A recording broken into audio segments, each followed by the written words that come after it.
All right, let's talk about stiff hips. If you feel like your hips are constantly tight and it seems like no amount of stretching ever really fixes it, then you're in the right place.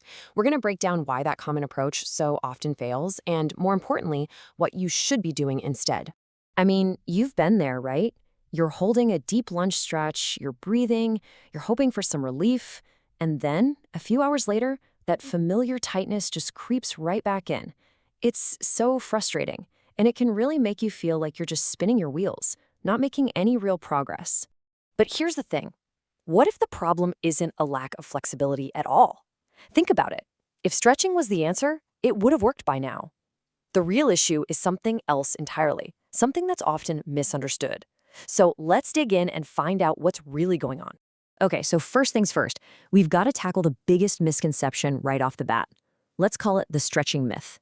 This is the whole idea that stiffness is just a muscle length problem that can be solved by yanking on it. So here is the main takeaway, the core idea. Your hip stiffness probably isn't because your muscles are physically too short. It's much more likely that they lack the strength and the control in the range of motion you already possess.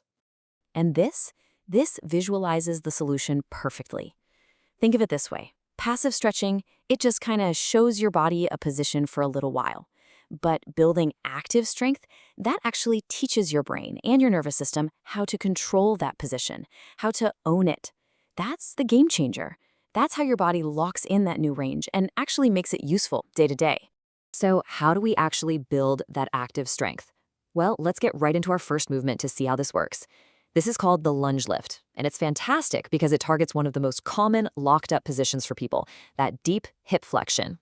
Now, this is not just another stretch, not at all. It actively strengthens your hip flexors through their entire range.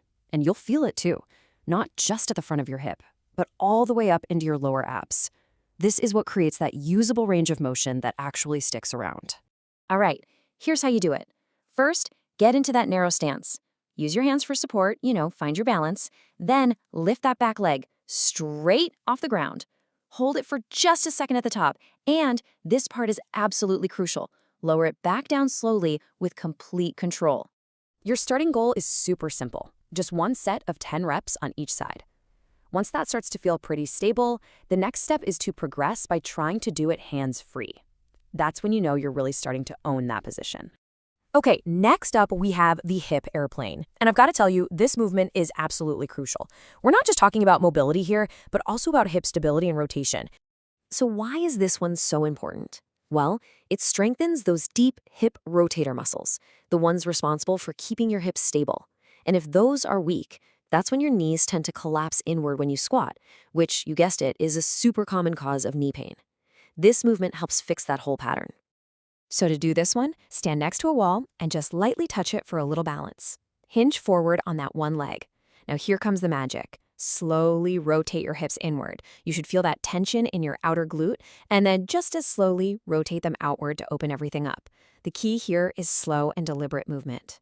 And the goal here, nice and simple, just aim for one controlled set of 10 reps on each side.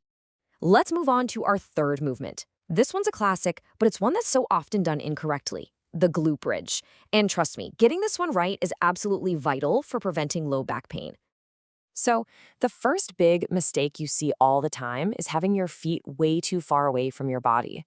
When you do that, your hamstrings just jump in and take over the whole movement, which means your glutes don't really get the activation they're supposed to. And the fix? It could not be simpler. Just bring your heels in a little bit closer to your glutes. That tiny adjustment makes it much harder for the hamstrings to dominate, and it lets your glutes finally do the work they were designed for. Now, the second major mistake is cranking your hips way, way too high at the top. This causes this big, ugly arch in your lower back, and all that does is put a ton of unnecessary stress right on your spine, totally defeating the purpose of the exercise. And right here, we can see the perfect fix. The goal is just to create a nice straight line that runs from your shoulders all the way down to your knees. That's it. That's your target. You don't need to go any higher. This is what makes sure your glutes are firing like crazy and your back is totally protected. For the perfect bridge, you're going to want to aim for 2 sets of about 15 reps, really focusing on that perfect form every single time. And now for our final movement. This one is all about building active control through your hips' full range of motion. These are controlled hip circles. Some people call these CARs, which just stands for controlled articular rotations. These are just so important for a couple of reasons. First, they build that rotational strength, which helps protect your knees. And second, they develop that fine motor control of the hip joint itself. This is the stuff that unlocks deeper, safer squats and just lowers your overall risk of injury.